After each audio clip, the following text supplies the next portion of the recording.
Bienvenue à votre émission, l'heure de la grâce. Des définitions précises sur l'œuvre accomplie de Jésus-Christ. La grâce surprenante de Dieu, la grâce étonnante de Dieu, édifiante de Dieu, la grâce remarquable de Dieu, la grâce merveilleuse de Dieu, la grâce frappante de Dieu, la grâce prodigieuse de Dieu. Pour une vie chrétienne victorieuse, bienvenue à votre émission, l'heure de la grâce.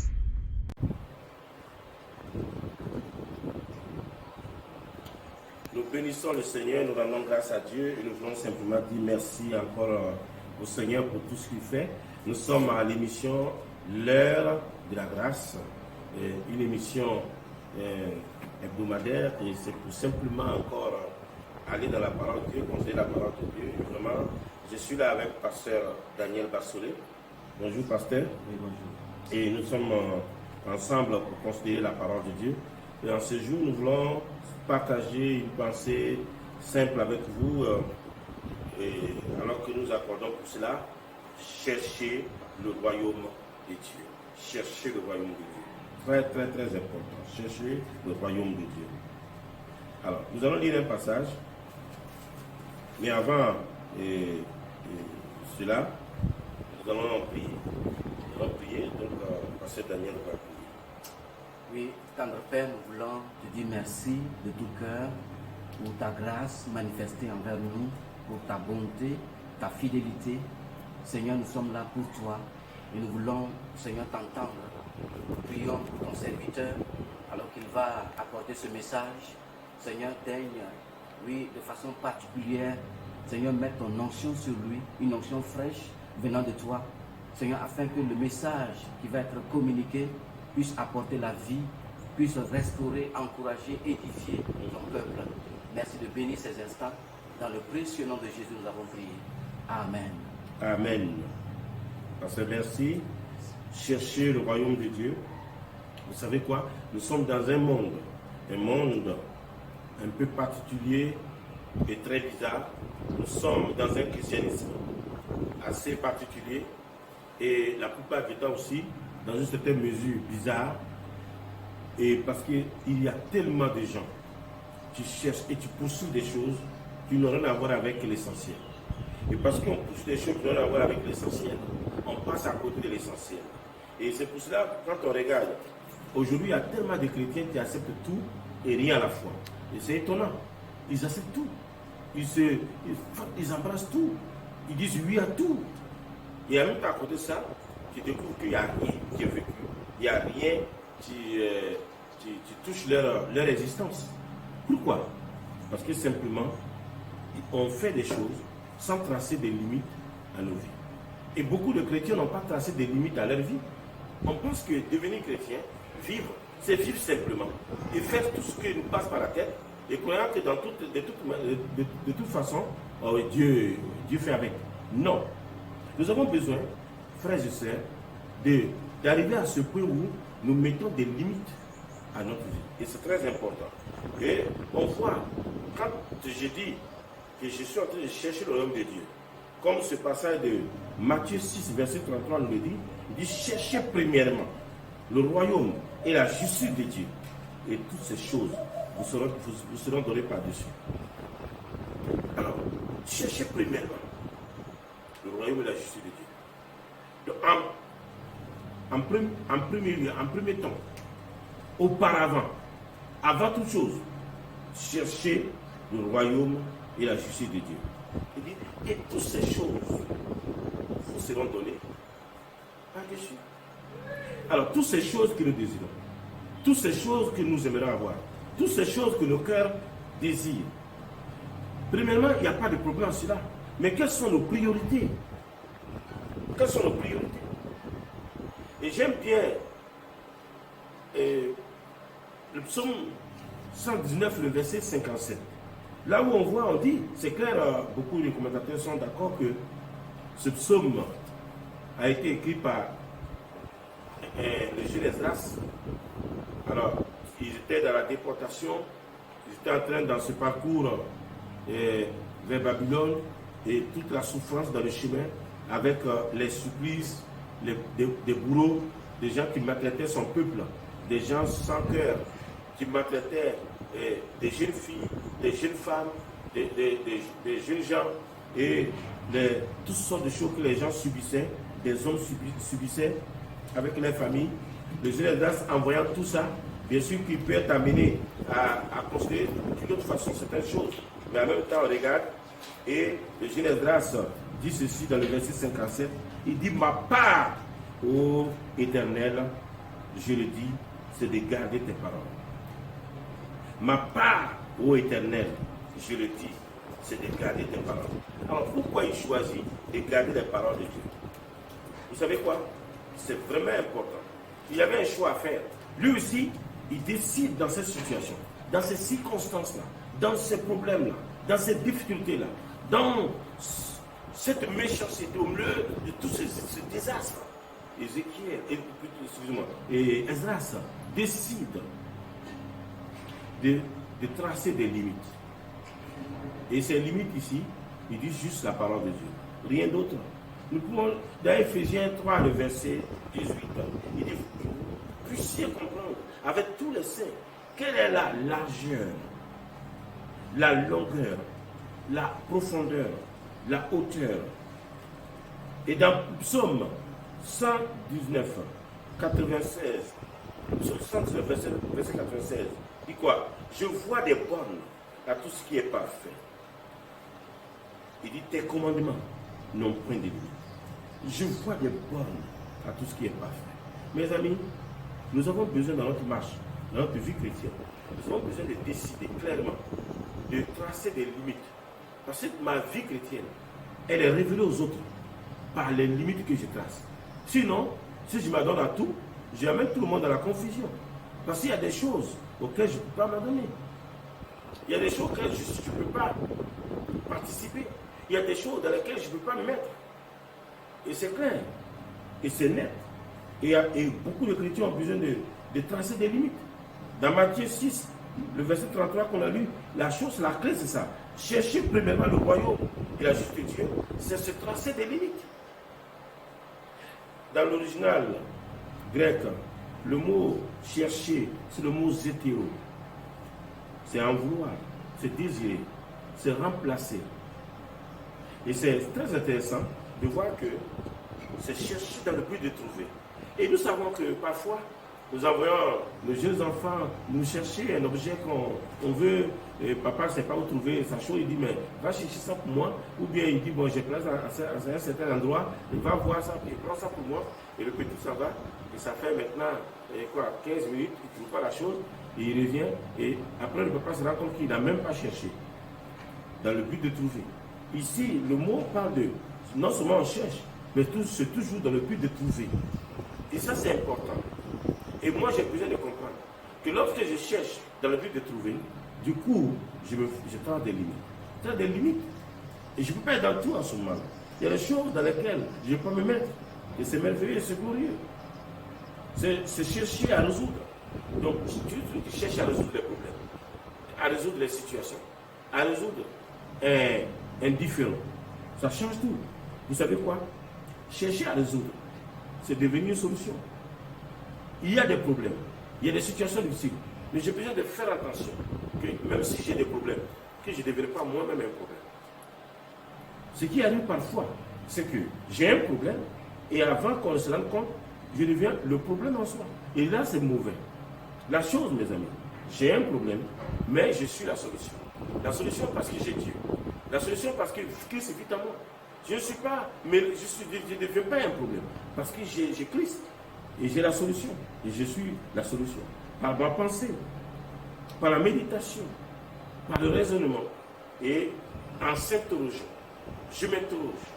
Et j'ai des réponses. Parce que j'applique mon cœur à accepter la parole de Dieu. C'est merveilleux, mais cherchez premièrement. Et premièrement, c'est le mot proton. Et donc, ça parle de d'abord, de premièrement, auparavant, avant tout. Et avant toute chose, c'est d'abord le royaume. Le royaume de Dieu et la justice de Dieu.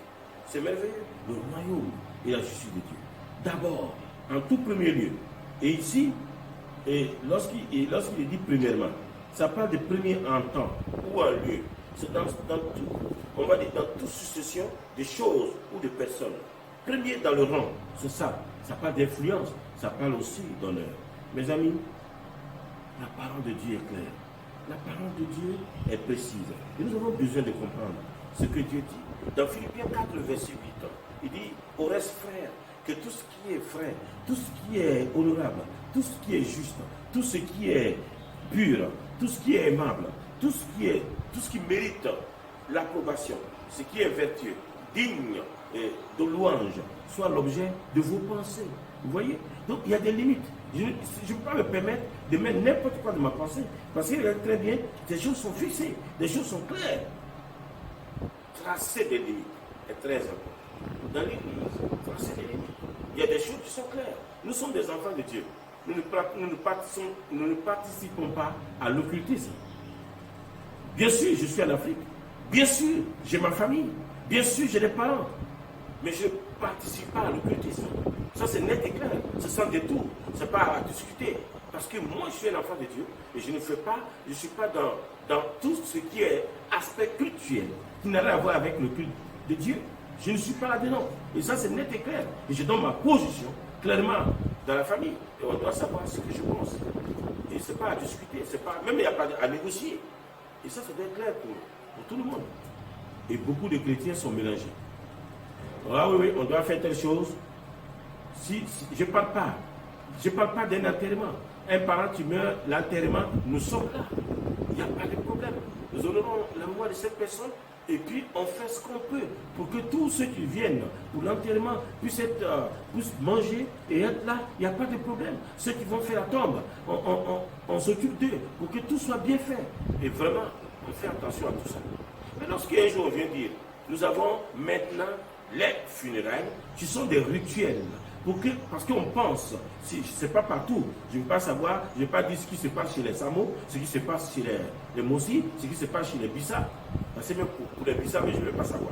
Mais ici, chez les Bonossi, ils vont dire maintenant, ils vont faire des sacrifices pour que l'âme de la personne quitte la maison. Et en ce moment, on dit à un chrétien, qui est dans une église qui fonctionne correctement, de participer pour ces funérailles-là. Il a besoin de savoir qu'il a besoin de tracer des lignes et qu'il ne donne pas son argent pour qu'on fasse des sacrifices, pour renvoyer un soi-disant fantôme de la famille. Ça, c'est net et clair. Je parle de l'enfant de Dieu. Maintenant, si vous n'êtes pas enfant de Dieu, vous pouvez faire ce que vous voulez. Vous pouvez envoyer vos fantômes en haut, en bas, derrière, devant. Ça, vous êtes libre. Ce sont vos fantômes. Mais quand tu es un enfant de Dieu, tu ne peux pas participer à ça. Tu dois tracer des limites. Et c'est clair. Dans l'église, notre habillement, les sœurs doivent tracer des limites. Ah oui, même dans des temps de récréation, vous devez tracer des limites. On trace des limites. Les sœurs ne peuvent pas se mettre, même si on va aller faire, admettons, nous avons des plages artificielles ici. Bon, ouais, quelque part, on a fait un peu des choses, on a mis des plages. Et oui, ça c'est le fort du Burkina, on a tout. Hein. Dans peu de temps, la mer va arriver, on ne sait jamais. Alors, donc, on fait des choses. Maintenant, quand vous allez dans ces endroits-là, vous ne pouvez pas aller aux frères, vous mettre un maillot de bain de cette manière. Vous avez besoin de tracer des limites. Des limites dans votre façon de faire. Dans l'habillement dans l'église. Tracer des limites. C'est net et clair. On s'habille correctement. Où est le problème? On dit, les gens disent, non, vraiment, ça c'est le légalisme. Mais quand tu es mal habillé, tu n'honores pas Dieu. Tu n'honores pas Dieu. Tu n'honores pas Dieu. Et c'est terrible. Il y a cette femme qui venait dans notre église, toujours mal habillée. Toujours mal habillée. Et quand elle vient chercher la première place, toujours mal habillée. Tu prêches, tu es assis, tu parles à regarder, tu prêches, tu parles à regarder parce qu'elle est mal assise et elle est mal habillée. Et puis un jour, elle vient me voir, pasteur, vraiment, vous les pasteurs, vous ne rendez pas visite au sein de l'église. Je dis, mais attends, toi, depuis à l'église, nous, on est en danger. C'est à la maison qu'on va venir. On va venir faire quoi? Là, comment tu es habillé? Comment tu es habillé? Ça ne se présente pas bien. C'est net et clair, mes amis. Habillez-vous correctement. Habillez-vous correctement. Si nous avons quitté le monde, ça veut dire qu'on ne veut pas faire comme le monde. Alors donc, on fait comme Dieu le veut. Et on trace des limites. Les enfants de Dieu tracent des limites. Et bien d'autres choses encore. Il y a des fréquentations, il y a des endroits, il y a des choses. Dans nos temps de loisirs, il y a des choses qu'on trace. On trace des limites. Et c'est très intéressant. Et ici, le mot royaume, c'est le mot basiléa. Et ça parle de royaume des cieux. Royaume, ça parle de royauté, d'autorité royale. Et c'est très intéressant de voir que ça parle de pouvoir, de royauté, de domination, d'autorité, de dignité royale. l'autorité qui gouverne un royaume. Et nous sommes dans un royaume. Et nous sommes dans le royaume qui est au-dessus de tout autre royaume. C'est le royaume de Dieu. Et nous sommes dans ce royaume-là. Et donc, avec le pouvoir royal et la dignité royale, toutes ces choses nous sont conférées en tant que chrétiens. Dans le royaume du Messie, nous avons cela. Dieu nous a conféré cela. Nous avons l'autorité royale et la dignité royale. Cela nous a été conféré en tant qu'enfant de Dieu, en tant que chrétien, dans le royaume du Messie. C'est merveilleux. Nous avons autorité et c'est glorieux ça. Nous avons besoin de faire très attention. Ah oui, très attention. On a besoin de faire très attention. Mes amis, Matthieu 6, 33. C'est le chemin du salut. Dans le psaume 107, verset 7, il est conduit par le droit chemin. Chaque jour, je cherche le salut de ma vie. Je considère la délivrance de Dieu. Parce que nous sommes, on pense et nous enseignons les trois temps du salut. Le salut positionnel, le salut expérimental et le salut final. Ou encore, je suis sauvé, je suis en train d'être sauvé, je serai sauvé. Et chaque jour, je suis content de la délivrance. De Dieu qui me libère de certaines choses. Il y a un travail dans ma vie. Gloire soit rendue à Dieu. Le royaume de Dieu est mon chemin. Et il y a des limites qui sont fixées. Ensuite, toujours dans ce passage, aussi, ce passage révèle, alors que je cherche premièrement le royaume et de Dieu, c'est ma limite, c'est ma sécurité. Le royaume de Dieu est notre limite et notre sécurité. Et c'est très beau. Et puis ensuite, toujours dans ce passage, c'est mon autorité et mon identité. Et c'est beau, mes amis. Dans 2 Timothée 1, 12. Et c'est à cause de cela que je souffre ces choses. Mais j'en ai honte, car je sais en qui j'écris.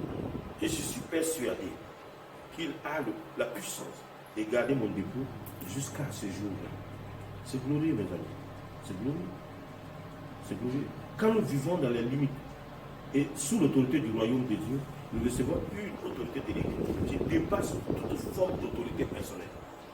Quand nous vivons dans les limites et sous l'autorité du royaume de Dieu, nous entrons alors dans ces œuvres que Dieu a préparées d'avance pour nous, selon Éphésiens 2, le verset 10. Amen. Amen. Voilà, nous allons nous arrêter là. Et puis on va essayer juste de reconsidérer certains points ensemble. Alors que je suis avec Pasteur Daniel, on va reconsidérer certains points. Oui, merci beaucoup, Pasteur. Merci pour ce message que nous venons de recevoir. Et en tout cas, pour moi, c'est une grande portion, c'est un grand message de savoir que, en tant qu'enfant de Dieu, nous devons chercher premièrement le royaume et la justice de Dieu. Et je pense que lorsque nous lisons la parole de Dieu et lorsque nous écoutons la parole de Dieu, nous devons prêter attention à la voix de Dieu. Et je pense que c'est la voix de Dieu pour l'Église, c'est la voix de Dieu pour chaque enfant de Dieu, de savoir que nous devons établir des priorités. Et lorsqu'on établit des priorités, ça veut dire que nous voulons que la volonté de Dieu soit en avant. Et je pense que le Seigneur, quand il était avec ses disciples, il les a enseignés comment prier. Et il dit que quand vous priez, dites notre Père qui est aux cieux, que ton nom soit sanctifié, que ton règne vienne et que ta volonté soit faite sur la terre comme au ciel. Donc le règne de Dieu dans nos vies est très très important. Et pasteur, vous avez dit que le royaume de Dieu est notre sécurité. Et c'est pourquoi, pour nous qui sommes enfants de Dieu, nous devons, la première des choses, je pense, vous l'avez enseigné dans les jours passés, que nous devons comprendre les Écritures. Parce que lorsqu'on ne comprend pas les Écritures, on ne vit pas. Et on ne vit pas, on ne peut pas se fixer des limites, on ne pourra pas prendre de bonnes décisions.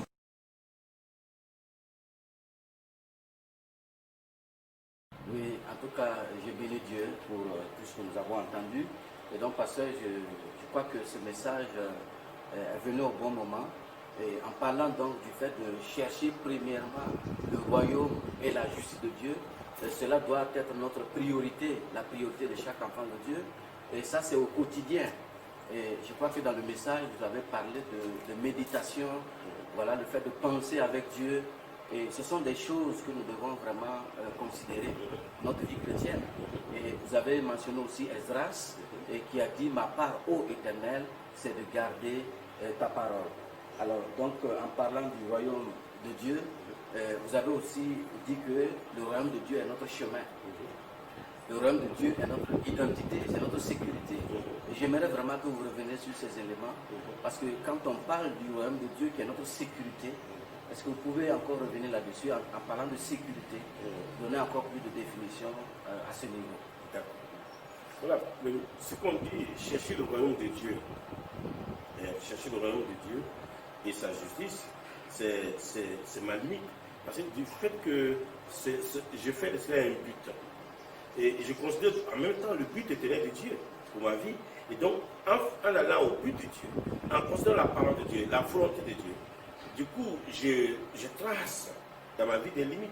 Et plus je trace dans ma vie des limites, je suis en train d'accepter aussi d'être en sécurité. Parce que ma sécurité est liée aux limites que je mets en place. Parce que de ne pas me donner des limites et de penser que je peux aller à tout, c'est aussi une manière de m'exposer au danger. Quelqu'un qui vit sans limite, c'est quelqu'un qui s'expose à un danger certain. Donc, du coup, je sais que j'ai besoin de considérer vraiment que chercher le royaume de Dieu, c'est ma limite, c'est ma sécurité. Pourquoi? Parce que le royaume de Dieu est notre sécurité. Voilà. Et nous ne pouvons jamais nous tromper en limitant notre vie au royaume de Dieu. Quand je limite ma vie au royaume de Dieu, je ne vais pas me tromper facilement. L'erreur s'éloigne de moi. Moi-même, je suis loin de l'erreur. Tous ceux qui limitent leur vie au royaume de Dieu sont loin des erreurs. Parce que cela veut dire que nous ne ferons, cela ne veut pas dire que nous ne ferons jamais d'erreur. Mais ce qui est sûr, il va arriver difficilement que nous nous faisons prendre par les démons, le diable, dans ses supercheries. Parce que, à cause de ce que nous sommes donnés des limites, il y a du discernement. Et le discernement est très important pour nous. Donc, les enfants de Dieu peuvent comprendre que c'est parce qu'on n'aura pas de problème. Nous aurons des problèmes comme tous les autres aussi en ont eu. Donc, mais fuir les limites du royaume de Dieu, c'est se placer dans un danger certain. Fuir les limites du royaume de Dieu, c'est accepter que n'importe quoi touche ma vie. Donc j'ai besoin de vivre dans les limites du royaume de Dieu. Et ça change tout. Donc le mécontentement par exemple, l'insécurité, et toutes ces choses viennent du fait que nous sortons des limites du royaume de Dieu. Donc il y a un avantage. Alors donc, quelqu'un qui est mécontent, quelqu'un qui vit dans l'insécurité, ça dévoile clairement que la personne ne fait pas cas des limites du royaume de Dieu. On voit Akan, l'exemple d'Akan. Akan est un exemple de quelqu'un qui ne croyait pas trouver sa sécurité et son contentement dans les limites du royaume. Dieu a dit que tout ce qu'ils ont, le butin, est voué à interdit. Et lui va aller puiser dans ce que Dieu a dit, Dieu a traité de maudit. Dieu a dit que c'est maudit. Comment est-ce qu'il peut trouver du bon dans ce qui est maudit? Mais il a l'air à ça. Parce qu'il ne pensait pas que les limites du royaume suffisent. Les restrictions dans nos vies, on peut commencer à dire, c'est trop. Moi, je suis un jeune, et je suis un jeune dans l'église, dans la foi. Mais le pasteur a prêché en touchant ces choses. Est-ce qu'il veut dire que je ne dois pas aller en boîte de nuit? Bien sûr, personne n'est là pour faire des listes de choses, de totems ou, je ne sais pas, des règles à suivre. Mais en même temps, si tu décides que les limites du royaume pour toi, ça consiste à ne pas te mettre dans n'importe quoi de ce genre, mais tu décides. Mais maintenant, tu peux devenir simplement quelqu'un qui se revolte. Non, mais pourquoi on va dire qu'on ne doit pas aller en boîte? Mais en boîte, là, c'est quelle édification ça apporte à ta vie? Des enfants de Dieu qui sont en boîte. Et il y a des gens qui défendent ça. Mais moi, je ne peux pas avoir un temps pour venir débattre sur ça. Parce que je ne ferai jamais des règles par rapport à ça. Mais je vois la vérité, c'est que si quelqu'un a des limites et vit dans les limites du royaume, il sait qu'il y a des endroits qui, par définition, c'est des poubelles. Et dans ces poubelles-là, il ne mange pas là-bas. C'est simple. Il ne mange pas dans ces poubelles. Il fait partie, il n'est pas un vautour. Les enfants de Dieu ne sont pas des vautours. Il ne vit pas dans les poubelles. Point à la ligne. Voilà. Donc, il y a des choses. Et lorsque on comprend le royaume de Dieu, on est en sécurité. Quelqu'un qui fréquente tous ces lieux, en quoi il peut parler de sécurité? Vous voyez, c'est ça. Et on voit le cas d'Akan, comme on l'a dit. Regardez, Josué 6, Jéricho et on voit Jéricho et l'interdiction de prendre quoi que ce soit dans Jéricho. Le Josué 6 toujours, le péché d'Akan. Josué 7, défaite d'Aïe. Josué 7 toujours, résolution du problème. Et Josué 8, prise d'Aïe et le butin pour tous. S'il avait attendu seulement 2 chapitres plus loin, il avait le butin. Et il n'a pas attendu. Donc, si je fuis dans les limites du royaume, je suis en sécurité. C'est lié aux limites du royaume. Voilà. Merci beaucoup, pasteur. Effectivement, dans votre message, vous avez dit que à ce qui est parfait, Dieu a placé des bornes. Donc, les bornes dans lesquelles nous sommes, je pense que lorsqu'on notre vie est en fonction de ces bornes, c'est-à-dire qu'on ne déplace pas ces bornes, il y a une bénédiction qui est rattachée à tout ça. Voilà, Dieu veut nous faire du bien, le Seigneur veut nous apprendre à vivre ces choses et en même temps de considérer donc ces limites, voilà, et qui sont là.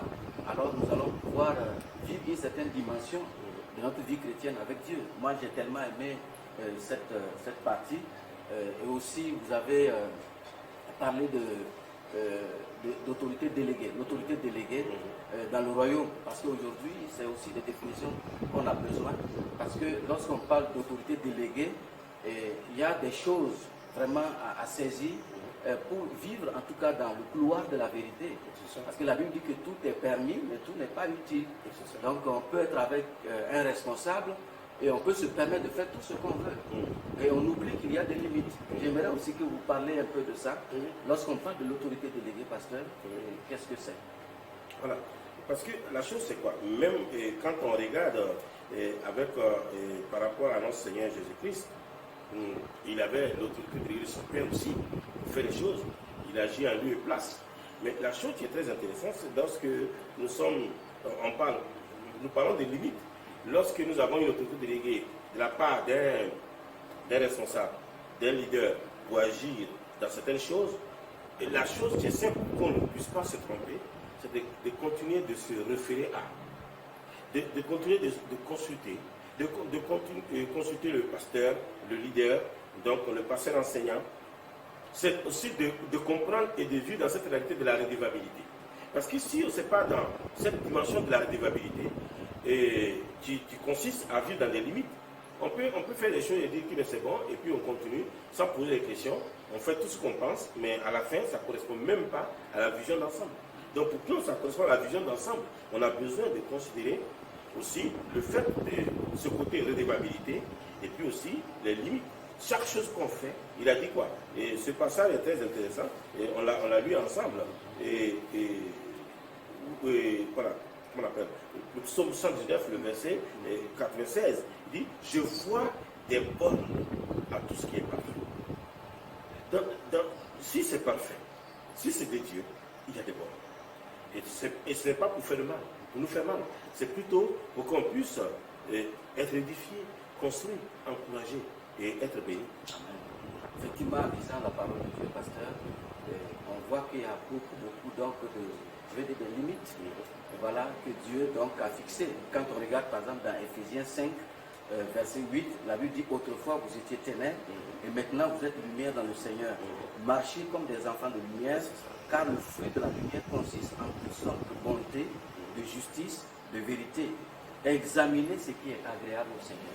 Donc chaque enfant de Dieu doit examiner ce qui est agréable au Seigneur. Et ce qui est agréable au Seigneur, c'est de considérer les voies de Dieu. Ce qui est agréable au Seigneur, c'est la vie de communion. Ce qui est agréable au Seigneur, c'est le pardon. Ce qui est agréable au Seigneur, c'est la patience vis-à-vis de l'autre. Et ce qui est agréable au Seigneur, je crois que nous avons eu un temps de leader où vous avez parlé du fait de considérer la vie des autres, de se tourner vers les autres. Vous avez parlé de la justice et selon la vérité, en parlant de l'œuvre accomplie. Donc, je pense que ce sont des choses que nous avons à garder pour nous. Et je pense que c'est un précieux message de voir que, en lisant la parole de Dieu, le Seigneur nous montre: voilà, vous êtes mes enfants, mais aussi il vous dit: voici comment vous devez marcher. C'est ça. Parce que vous êtes des enfants de lumière et nous sommes appelés à imiter notre Dieu. Amen. En tout cas, merci beaucoup, pasteur. Merci. Donc, le temps qui nous est imparti tire à sa fin. Nous voulons simplement dire merci à chacun. Notre numéro WhatsApp, c'est le 00226 65 59 37 44.